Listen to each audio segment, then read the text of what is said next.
Her husband didn't know she spoke Japanese. When she heard what he said about her at dinner, everything changed.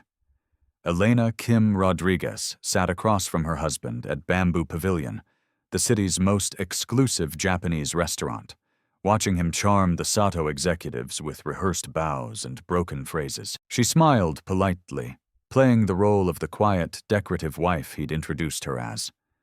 But when Mr. Sato leaned toward her husband and said in perfect Japanese, "Your wife? She's just a beautiful accessory." "Yes, not much going on upstairs?" Elena's grip tightened on her chopsticks. Her husband, David Rodriguez, laughed and replied in clumsy Japanese, "You understand perfectly. She's good for photos and events, nothing more. What happened next would shatter the empire he thought he'd built alone." Viewers, before we dive into this story, do me a favor. If you're watching this right now, wherever you are in the world, Lagos, London, New York, Tokyo, drop your city in the comments below. I want to see how far this story travels. And while you're at it, hit that subscribe button, because trust me, you don't want to miss what happens when silence becomes the most powerful weapon. Stories like this one remind us that underestimating people is the fastest way to lose everything. Now, let's get into it. The private dining room at Bamboo Pavilion was a masterpiece of minimalist elegance. Shoji screens separated them from the main restaurant. Paper-thin walls that filtered light into soft amber shadows. Low tables gleamed with lacquered shine, and the scent of miso and grilled fish hung delicately in the air. Outside the windows, downtown Chicago glittered like scattered diamonds against the night sky. Elena Kim Rodriguez had been married to David Rodriguez for 5 years. 5 years of watching him take credit for ideas she'd whispered to him over breakfast. 5 years of standing beside him at galas while he introduced her as my lovely wife, before immediately turning the conversation back to himself. 5 years of biting her tongue while he explained her own culture to people who didn't know any better. Tonight was supposed to be his crowning achievement. Rodriguez International Advisors had been courting Sato Enterprises for 10 months, chasing a $750 million partnership that would establish his firm as a major player in international tech consulting. David had spent weeks preparing, hiring translators, studying basic Japanese customs, rehearsing his pitch until every word felt smooth as silk. What he didn't know was that Elena had grown up in Tokyo. Her father, Dr. Robert Kim, had been a cardiovascular surgeon stationed at a U.S. military hospital in Japan, where he'd met and married her mother, Aiko Nakamura, a linguistics professor at Tokyo University. Elena had spent the first 20 years of her life switching seamlessly between English and Japanese, attending international schools where she'd learned to navigate both cultures with the fluidity of someone who belonged to both and neither. She'd never told David. Not because she was hiding it, but because he'd never asked. In 5 years of marriage, he'd never once inquired about her childhood in Japan. Never wondered why she kept Japanese novels on her nightstand. Never questioned how she knew exactly which tea to serve. When his Japanese clients visited their home, he saw her as Elena Rodriguez, the pretty wife with the exotic features who looked good in photographs and smiled at the right moments. He didn't see Elena Kim, the woman who'd graduated summa cum laude from Northwestern with degrees in international business and East Asian studies, who'd turned down 3 consulting offers from Fortune 500 companies because David had convinced her that supporting his dream was more important than pursuing her own. Now, as she sat in this restaurant surrounded by men speaking her mother's language, she felt the careful mask she'd worn for 5 years beginning to crack. Mr. Sato, the silver-haired CEO of Sato Enterprises, sat at the head of the table with the posture of a man who'd built empires on patience and precision. His son, Hiroshi Sato, sat beside him, younger, sharper, watching everything with eyes that missed nothing. 2 other executives flanked them, both older gentlemen whose expensive suits whispered wealth without shouting it. David sat directly across from Mr. Sato, his navy Tom Ford suit perfectly tailored, his smile bright and confident. He'd been talking for 20 minutes straight, his words tumbling over each other in his eagerness to impress. And that's why Rodriguez International Advisors is the perfect partner for Sato Enterprises, David said, gesturing broadly. We understand the Asian market. We respect your culture. We're not like these other American firms that try to force Western solutions onto Eastern problems. He paused, waiting for his translator to relay the message.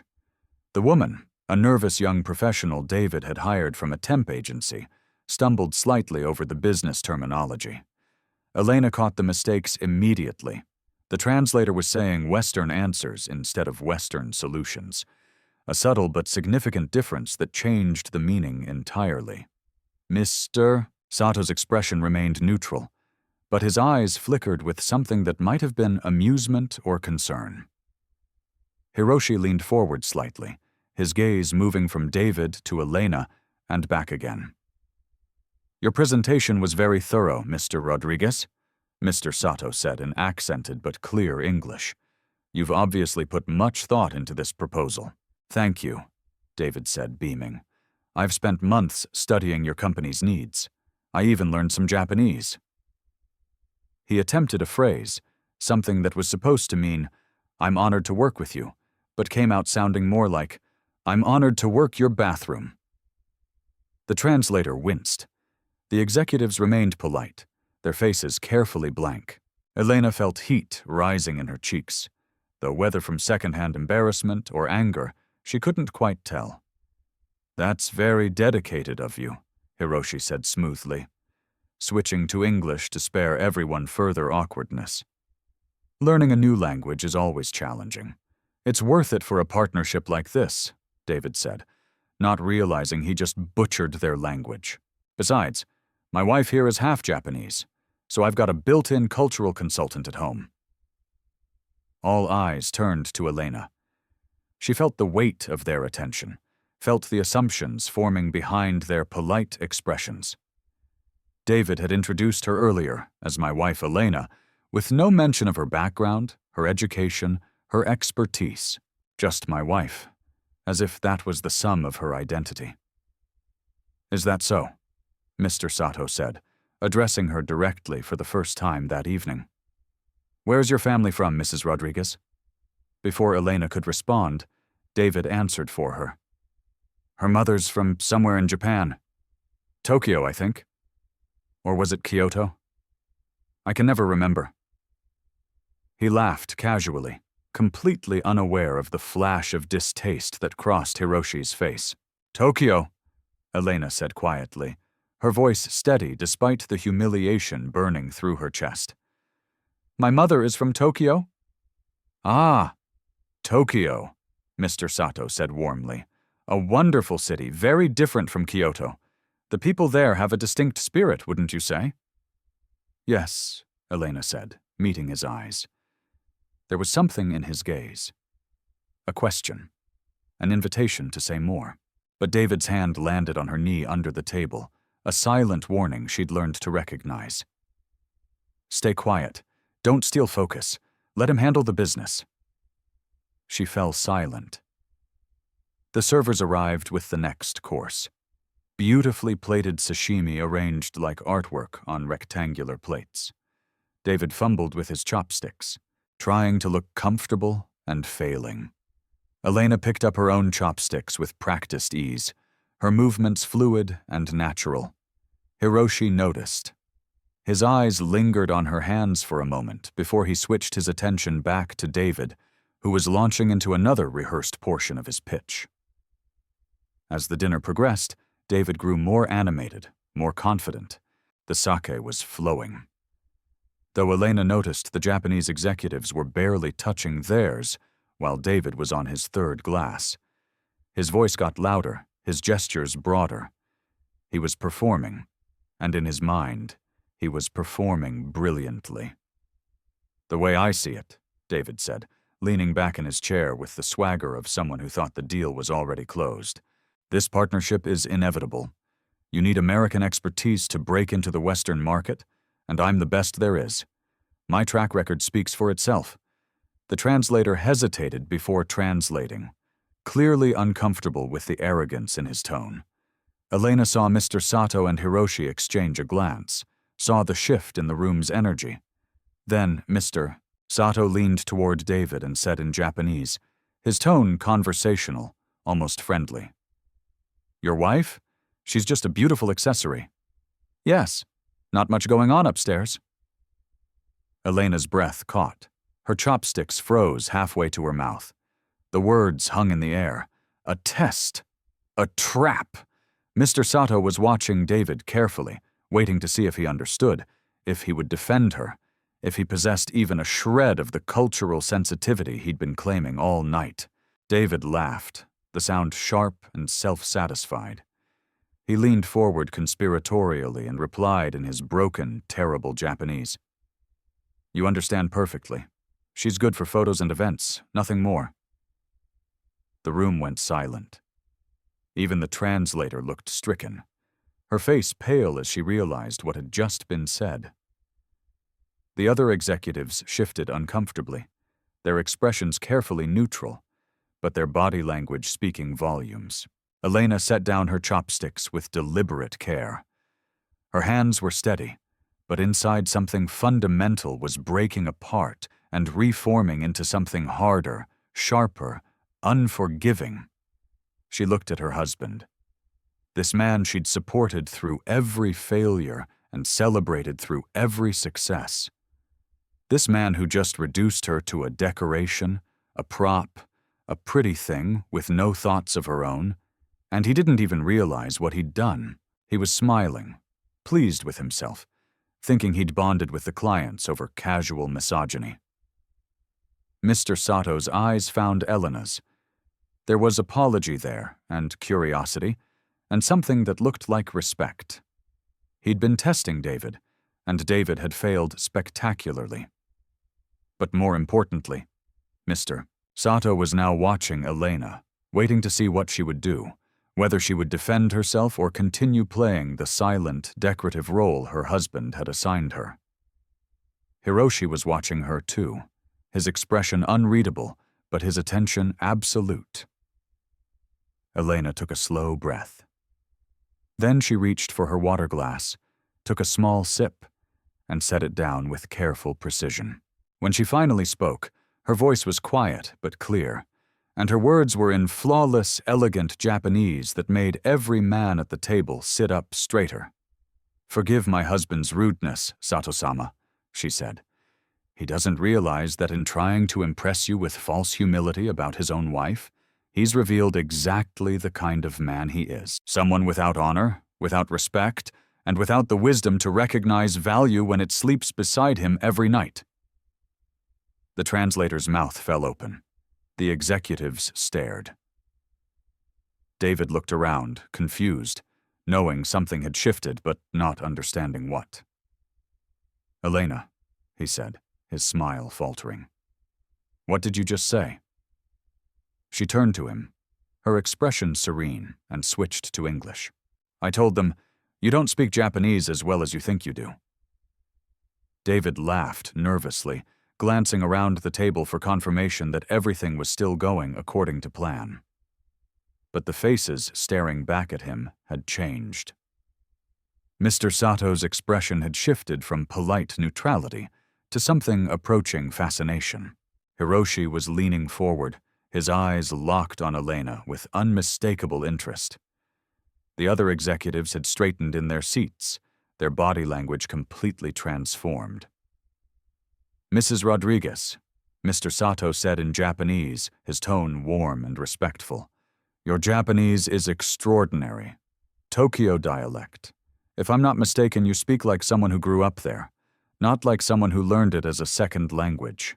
"Thank you, Sato-sama," Elena replied in the same language, her words flowing with natural ease. "I spent my childhood in Tokyo. My mother made sure I understood that language is not just words, but culture, respect, and understanding. 3 things that cannot be faked or abbreviated." David's smile was frozen on his face. "Okay, what's happening here? What are you saying?" Elena turned to him, her expression calm. "I'm having a conversation with our guests in Japanese, the language I've spoken fluently since I was 3 years old. The language you never bothered to ask me about." "You speak Japanese?" David said, his voice rising slightly. "Since when?" "Since always," Elena said quietly. "You just never asked." The weight of that statement settled over the table like snow. David's face went through several shades of emotion: confusion, embarrassment, and then something darker: anger at being made to look foolish. "Why wouldn't you tell me something like that?" he demanded. "We're meeting with Japanese clients and you didn't think to mention that you speak their language. You didn't ask me to be part of this meeting." Elena said, her voice level. "You asked me to sit here and look pretty. Your words, not mine. You said just smile and let me handle the business talk. So that's what I was doing until you decided to use me as a punchline." Hiroshi made a small sound. Something between a cough and a laugh, quickly suppressed. Mr. Sato's eyes moved between husband and wife with the attention of someone watching a masterclass in human nature. David's jaw clenched. "We'll discuss this at home. Let's not make a scene in front of our guests." "Oh, but David," Elena said, her tone still perfectly pleasant. "We're already past that point. You made the scene when you told Mr. Sato that I'm just a beautiful accessory with nothing going on upstairs. When you said I'm good for photos and events, nothing more." The blood drained from David's face. "You understood that?" "Every word," Elena said, and so did they. She gestured to the Japanese executives who were now watching David with expressions that ranged from disappointment to outright disdain. David turned to Mr. Sato, his voice desperate. "Sir, I apologize. It was locker room talk. I didn't mean anything by it." Mr. Sato set down his chopsticks with deliberate care. When he spoke, it was in English, crisp and final. "Mr. Rodriguez in Japan, we have a saying: the character of a man is revealed in how he treats those who can do nothing for him. You have shown us your character tonight. You disrespect your wife. You pretend to understand our culture while butchering our language. You claim to value partnership while demonstrating that you view people as tools to be used. Sir, please let me explain." "Mr." Sato held up a hand, silencing him. "There is nothing to explain. Sato Enterprises will not be moving forward with this partnership." The words landed like a death sentence. David's face went white, then red. "You can't. We've been working on this for months. The contracts are ready. Your board already approved. My board approved based on the assumption that Rodriguez International Advisors operated with integrity. Mr. Sato said tonight has revealed otherwise. The decision is final. My decision is made. This discussion is over. But sir, this impacts hundreds of jobs. There must be another way." His hand shaking. "This is because my wife decided to grandstand and show off." "Mr. Rodriguez," Hiroshi said, his voice cutting through the tension like a blade. "Your wife saved you from an even greater embarrassment. My father was testing you. He wanted to see if you would defend your wife when you thought no one who mattered could understand. You failed that test spectacularly. Mrs. Rodriguez, on the other hand, demonstrated grace, intelligence, and cultural fluency that your firm claimed to possess, but clearly does not." "This is insane," David said, his voice rising. "You're throwing away a $750 million deal because of some domestic drama. We are walking away from a partnership with someone who lacks honor." Mr. Sato said simply, "No amount of money is worth compromising our values." He stood, the other executives rising with him. They bowed to Elena. Deep bows of genuine respect. She stood and returned the gesture, her movements perfect, practiced, the product of years of her mother's careful instruction. "Mrs. Rodriguez," Mr. Sato said, "it was an honor to meet you. Your mother raised you well. I hope that whatever path you choose from here, it leads you to people who recognize your value." "Thank you, Sato-sama." Elena said the honor was mine. The Japanese executives filed out of the private dining room, leaving David and Elena alone with the ruins of what was supposed to be his greatest triumph. The translator had fled at some point during the confrontation, probably to avoid being associated with the disaster. David stood frozen, staring at the door through which $750 million had just walked. Then he turned to Elena, and the look in his eyes was something she'd never seen before. Pure, undiluted rage. "What have you done?" he whispered. "I spoke," Elena said calmly. "For the first time in 5 years, I actually spoke." "You destroyed everything," David shouted, his composure finally shattering. "Do you have any idea what you've cost me?" "That deal was going to make my career. It was going to put Rodriguez International on the map. And you sabotaged it because of what?" "Because your feelings got hurt." "You called me stupid," Elena said, her voice steady despite the trembling she felt inside. "You told a potential business partner that I was nothing more than a decoration. You reduced 5 years of marriage to a punchline, and you did it in a language you thought I couldn't understand, which makes it so much worse." "I was building rapport," David said desperately. "That's what men do in business. We joke around, we bond. You're not supposed to take it seriously, but you meant it." Elena said, "That's the thing, David. You meant every word. I could hear it in your voice. This is what you actually think of me." David ran his hands through his hair, pacing. "Okay, fine. Fine. Maybe I was insensitive. Maybe I said things I shouldn't have, but you could have talked to me about it privately. You didn't have to humiliate me in front of the most important clients I've ever had." "The way you humiliated me?" Elena asked. "That's different. They didn't know you could understand. So it's only humiliation if the victim knows about it." Elena's voice finally cracked, emotion breaking through the calm facade. "It's only disrespect if I'm aware enough to feel it. David, do you hear yourself?" He stopped pacing, his chest heaving. When he spoke again, his voice was cold.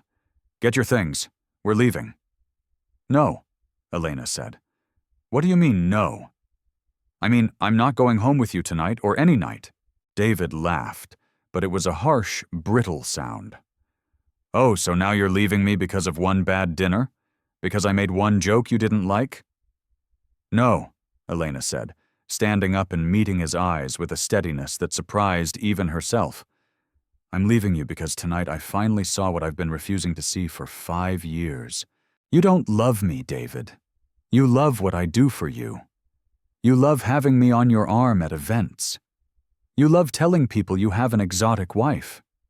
You love that I manage your household and organize your life and make you look good. But you don't love me. You don't even respect me enough to wonder who I am when you're not looking." "That's not true," David said. But his voice lacked conviction. "When's my birthday?" Elena asked suddenly. David blinked. "What?" "My birthday? When is it? This isn't the time for when is it, David?" he stammered. It's in the fall, isn't it?" "April," Elena said. "April 22nd. We've been married for 5 years, and you don't know when my birthday is. What's my favorite food?" "Elena, come on! What did I study in college? What was my mother's profession? What's the name of the city where I grew up? Do you know any of these things, David?" The silence stretched between them, damning and absolute. "I know you," David finally said. But his voice was weak. "You know the version of me you needed me to be," Elena said. "And tonight I realized that I've been so busy being that version that I forgot who I actually am." She picked up her purse, a small clutch that matched her dress. She'd chosen the outfit carefully that morning, wanting to look perfect for David's big night. The irony wasn't lost on her. "Where are you going?" David demanded. "To my mother's house," Elena said. "And tomorrow I'm calling a lawyer." You can't leave me, David said, his tone shifting to something pleading. Elena, please. We can work through this. I'll do better. I'll pay more attention. Just don't do this, not now. Not when everything's already falling apart. Everything's falling apart because it was built on sand, Elena said. She walked toward the door, then paused and turned back. You want to know the saddest part, David?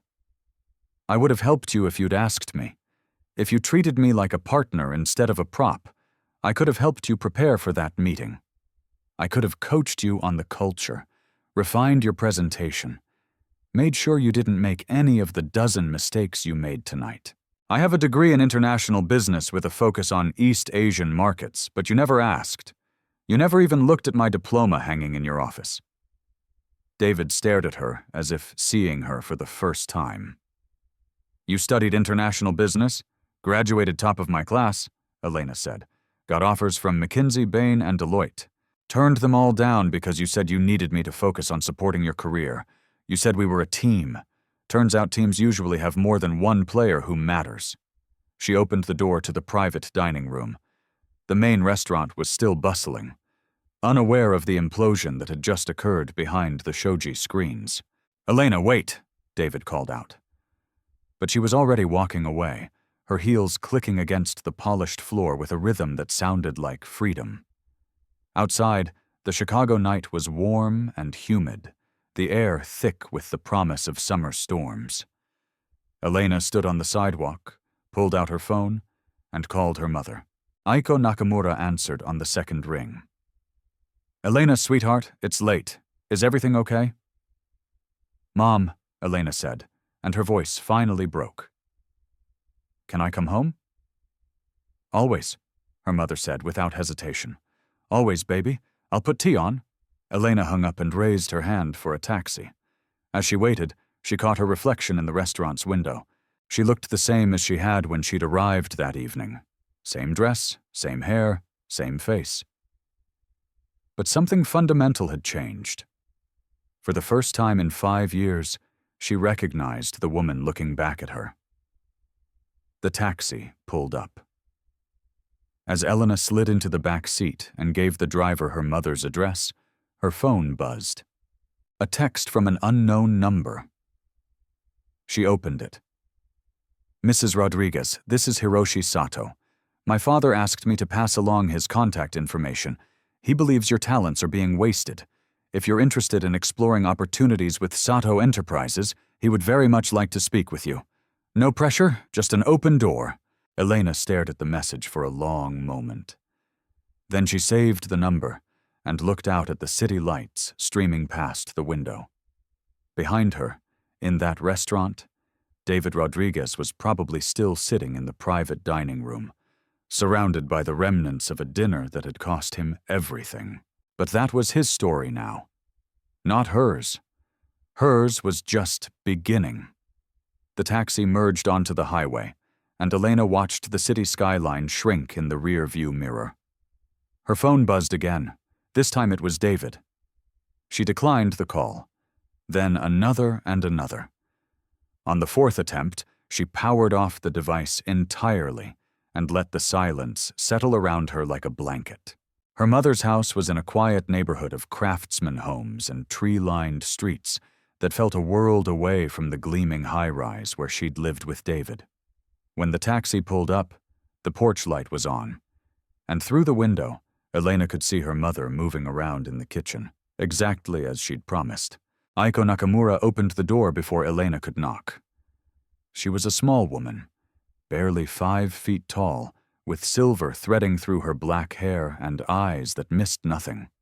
She took one look at her daughter's face and pulled her into the house without a word. Inside, the familiar scent of green tea and jasmine incense wrapped around Elena like a hug. The house was exactly as she remembered.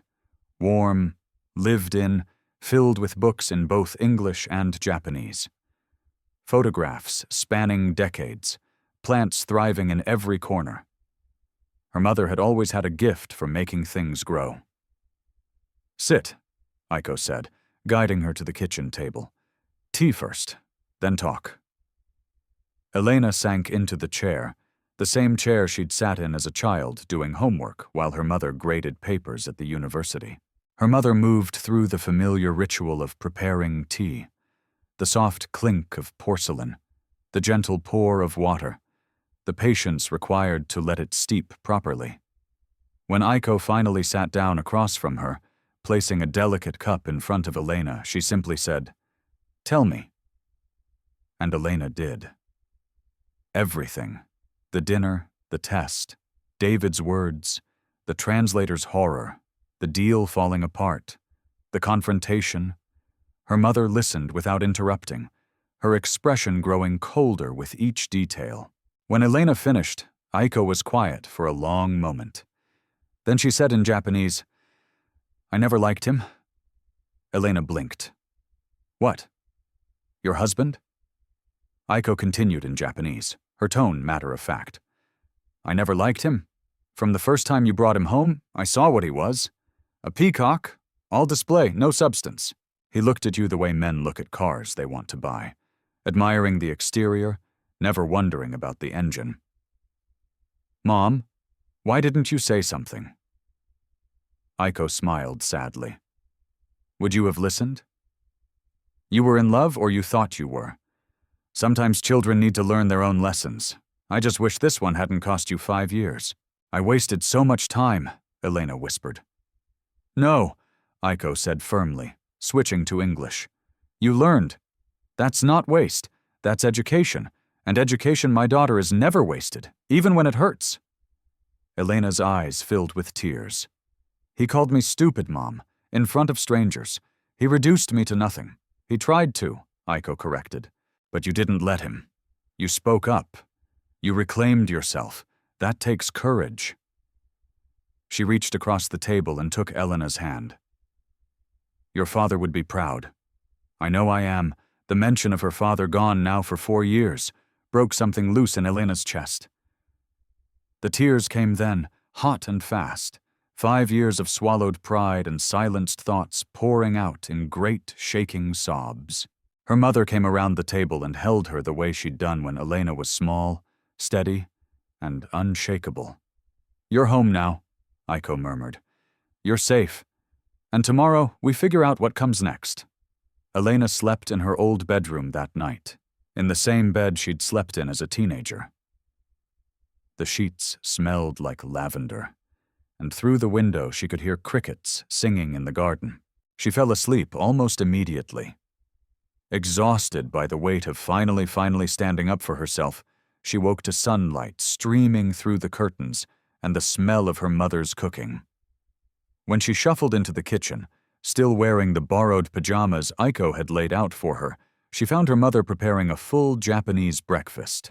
Grilled fish, miso soup, rice, pickled vegetables, the kind of meal that required time and attention. "You didn't have to do all this," Elena said. "I wanted to," Aiko replied. "Besides, you need strength for what comes next. Eat." While they ate, Elena powered on her phone. 53 missed calls from David. 27 text messages that devolved from apologetic to angry to desperate. 3 voicemails she deleted without listening to. But there was also an email that made her pause. It was from Sophia Patel, a lawyer Elena had met at a charity event 2 years ago. They'd talked for hours about everything except law, books, travel, the challenge of maintaining identity within marriage. Sophia had given Elena her card and said, "If you ever need anything, call me." Elena had kept the card in her wallet, not knowing why. The email was brief. "Elena, I heard what happened at Bamboo Pavilion. Word travels fast in Chicago business circles. If you need representation, I'm here. No judgment, just help. Call me when you're ready." Elena stared at the message. How does she already know? "The internet moves faster than shame," Aiko said dryly. "What does it say?" Elena showed her. Aiko read it and nodded approvingly. "This Sophia, she's good people. I remember her. Smart woman, kind eyes. Call her." So she did. Within an hour, Sophia was sitting in Aiko's living room, her briefcase open, a legal pad balanced on her knee. She was a tall woman with natural hair pulled back in an elegant twist, wearing a burgundy suit that meant business. "First things first," Sophia said. "Are you safe? Do you feel threatened physically?" "No," Elena said. "David isn't violent, just dismissive, cruel in quiet ways." Sophia nodded, making notes. "That's its own kind of violence. Tell me about your marriage, assets, accounts, property. What's in your name?" As Elena talked, a picture emerged that made Sophia's expression grow grimmer. The house was in David's name. The cars were in David's name. Their joint account had her name on it, but David controlled it. She'd been added as an authorized user on his credit cards. On paper, Elena owned nothing. "I gave up my job to support his career," Elena said quietly. "He said we didn't need two incomes. He said I could focus on making a home, on being there for him. I thought it meant we were partners." "It meant he was building a cage," Sophia said bluntly. "But here's the good news. Illinois is an equitable distribution state. Doesn't matter whose name is on what. The court looks at contributions to the marriage, and that includes non-financial contributions. You supported his career, managed his household, played the corporate wife at his events. That has value." "He's going to fight this," Elena said. "Let him fight," Sophia replied. "We have something better than anger. We have documentation. You said there were witnesses last night, reporters, cameras." Elena nodded slowly. "The restaurant, there were other diners. Some of them had their phones out." Sophia smiled, and it wasn't entirely pleasant. "Then by now there's probably video, and video doesn't lie. A man humiliating his wife in public, calling her stupid, treating her like property. That's not going to play well in court or in the court of public opinion." "I don't want revenge," Elena said carefully. "I just want out. I want to be free." "Freedom is the best revenge," Sophia said. "But we're going to make sure you're not just free. We're going to make sure you're whole. Now, tell me about these opportunities with Sato Enterprises." Over the next 4 days, Elena's life transformed. Sophia filed for divorce, citing irreconcilable differences and requesting temporary spousal support. David's lawyer responded with outrage and accusations, claiming Elena had sabotaged his business and owed him damages. "Let him try," Sophia said when she showed Elena the response. "Discovery is going to be fun. We'll subpoena his communications, his financial records, see how he's really been spending your marital assets. My guess, we're going to find some interesting expenses." She was right. Within a week, discovery revealed that David had been using marital funds to wine and dine potential clients at strip clubs, charging personal expenses to the business, and paying for a gym membership he claimed was for client entertainment, but actually used exclusively for himself. Worse, there were text messages to colleagues that referenced Elena in degrading terms, calling her his trophy, his showpiece, his pretty distraction. The messages made Elena's stomach turn, but Sophia was delighted. "This is gold," she said. "He's painted himself as exactly what he is. The judge is going to love this." Meanwhile, Elena had coffee with Hiroshi Sato. They met at a quiet cafe in Uptown, far from the business district, where she might run into David's associates. "Mrs. Rodriguez," Hiroshi said standing when she arrived. "Thank you for meeting me. It's Kim Rodriguez," Elena said, "and soon it will just be Kim again." "Miss Kim," he corrected smoothly. "Even better, my father wanted me to extend a formal offer. Sato Enterprises is expanding our American operations. We need someone who understands both cultures, who can navigate the complexities of international business with authenticity, not performance. Your credentials are impressive. Your character is more so." "You're offering me a job?" Elena asked carefully. "I'm offering you a career," Hiroshi said. "Director of International Relations, reporting directly to my father. Competitive salary, full benefits, and the freedom to build a department the right way. We've seen too many American firms fail in Asian markets because they send people who think cultural sensitivity means learning to use chopsticks. You're the real thing. Elena felt something unfamiliar stirring in her chest. Hope, maybe, or possibility. I'm in the middle of a divorce. It's going to be messy public. We're aware, Hiroshi said, and we don't care. If anything, it demonstrates that you have principles you're willing to fight for. That's exactly the kind of person we want representing us. When would you need an answer? Take your time, Hiroshi said. Talk to your lawyer. Talk to your mother. Talk to yourself. The offer stands. We're patient. That night, Elena sat in her mother's garden, surrounded by the plants Aiko tended with such care. Her phone buzzed. Another message from David, the tone shifting again to desperate. Elena, please, I'm losing everything. The business is falling apart. I need you. I'm sorry, I'm so sorry. Just come back. We can start over. I'll be better. I promise. She read it twice, waiting to feel something. Sympathy, maybe regret. But all she felt was tired. Tired of being someone's safety net. Tired of being appreciated only in absence. Tired of making herself small so someone else could feel big. She typed a single response. I hope you find what you're looking for, David, but it's not with me. Please stop contacting me. Let the lawyers handle it. Then she blocked his number. It felt like setting down a weight she'd been carrying for years. 3 months later, Elena stood in front of the mirror in her new apartment, a sleek one-bedroom in Lincoln Park with hardwood floors and windows that filled the space with light. She was wearing a charcoal suit, her hair pulled back in a professional twist. A Sato Enterprises ID badge clipped to her lapel. Her mother was there helping her prepare for her first day. You look like yourself, Aiko said approvingly. The self I always knew was there. I feel like myself, Elena replied. For the first time in years, the divorce had been finalized the week before. Sophia had negotiated a settlement that gave Elena half of everything David had built during their marriage, including his retirement accounts and the equity in the house.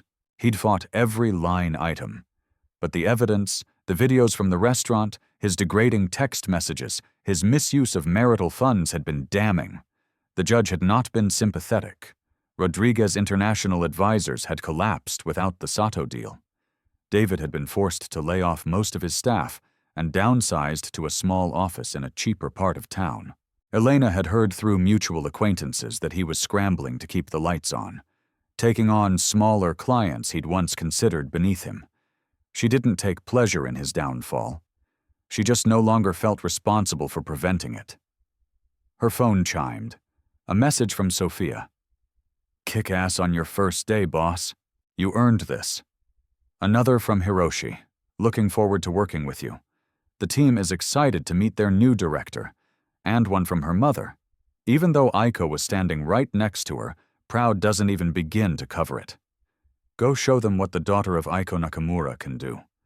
Elena picked up her briefcase, the leather soft and new, and took one last look around her apartment. This was hers. The furniture she'd chosen, the books she'd arranged, the space she'd created for the person she was becoming. At the door, she paused and turned back to her mother. Thank you, she said, for keeping the door open. For not saying, I told you so. For letting me find my way back. Aiko smiled. That's what mothers do. We hold the light until you're ready to see it. She kissed Elena's cheek. Now go. You have a world to change. Elena walked out into the morning sunshine, feeling lighter than she had in years. Somewhere across the city, David Rodriguez was probably waking up in the house he could barely afford anymore, surrounded by the empire he'd built on borrowed confidence and someone else's sacrifice. But that was his story. Now, this one, the one unfolding with each step Elena took toward her car, toward her future, toward the life she'd almost forgotten she deserved. This was hers, and it was just beginning. She'd walked into that restaurant as someone's accessory. she was walking out of this apartment as herself, and that she realized as she started the car and pulled into traffic was worth more than any deal David Rodriguez could have ever closed. Viewers, what would you do if someone you loved reduced you to nothing? Would you stay silent, or would you speak up? Drop your thoughts in the comments below. Sometimes the most powerful thing you can do is remember who you were before someone convinced you to be less.